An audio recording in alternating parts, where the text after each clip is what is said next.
Na današnjem predavanju bavit ćemo se knjigom Postanja. Kada otvorite korice Biblije, na prvoj strani imate ovu priču. Priču o tome kako je nastao svet. Kao prvo, veoma interesantno kada je nastala ova priča. Po svemu sudeći napisao je Mojsije. Rekli smo da je on napisao prvi deo Starog Zaveta, Petoknjižje ili Toru.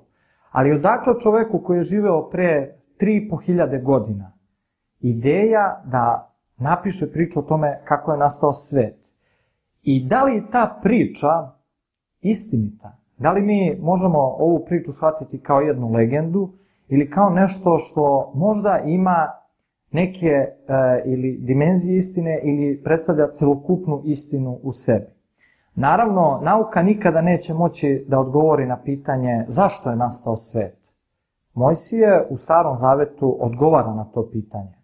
Ja ću pokušati danas da na jedan uporedni, komparativni način uporedim šta kaže knjiga Postanja koja je nastala pre 3.500 godina i šta kaže savremena nauka o istom problemu i o istom pitanju i bukvalno to što je rekla nauka, to su teorije koje su stare tek 70 godina.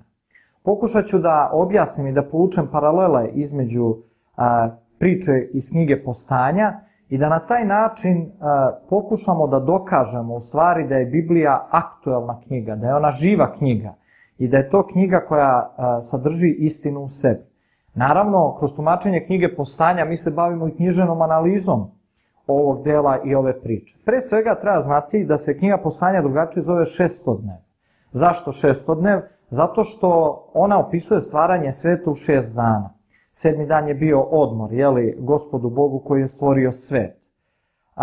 Možemo reći